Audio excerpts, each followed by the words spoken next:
I get really upset when I write scenes where characters that I love die. It's emotional for me. It's a form of craziness, I'll admit. Russell, to me, doesn't exist without Dennis O'Hare, because he's created such an amazing character, villain, lovable creature that you just can't get enough of. But it is True Blood, and he's done some pretty heinous things.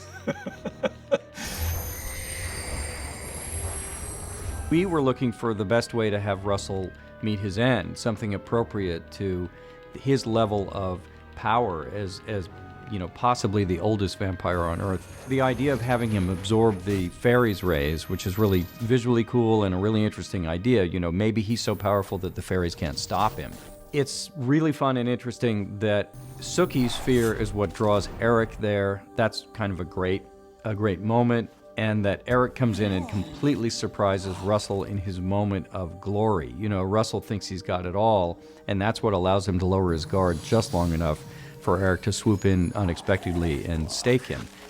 I think it's very important that Eric be the one to take Russell out, because Russell destroyed Eric's life when Eric was a young man, before he was a vampire. Russell stole Eric's family. Russell took away everything that Eric loved. In a way, I've always thought that when Godric presented Eric with the chance of becoming a vampire, that somewhere in the back of Eric's mind, he was thinking, okay, maybe I'll be able to get that guy who killed my family. Well, that felt even better than I thought it would.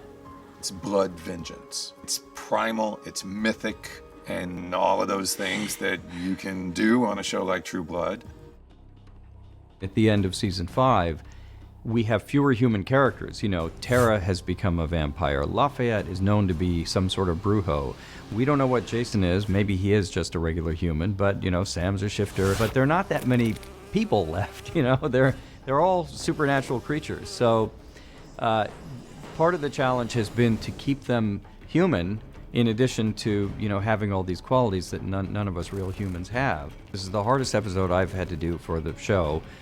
We have more kills, we have more blood, we have more effects. Once the attack on the Vampire Authority happens, they're just, you know, vampires exploding all over the place. Eric and Nora come flying off the ceiling and kill 12 vampires in the space of about 3 seconds. The place where we end the episode, with Bill essentially turning into some sort of blood god monster, we have no idea. I mean, we really don't know what's happening to Bill. I think that last moment when Bill drinks the blood is a gigantic challenge for Sookie, because for all intents and purposes, she sees him die and then be reborn as something alien and terrifying.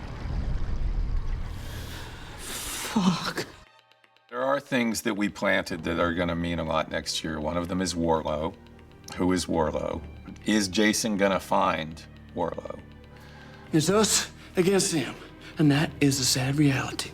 It's pretty clear where Eric is emotionally and where he stands, and it's interesting to know also where Sookie is, you know, where she's gonna go. She's always been at the center of everything in the show. The biggest question for me is what's happening to Bill? What's gonna happen to him? Where did he go? He went so dark at the end of this episode. Vampires often turn on those they love the most. What is Bill gonna do? What is he now? What are his powers?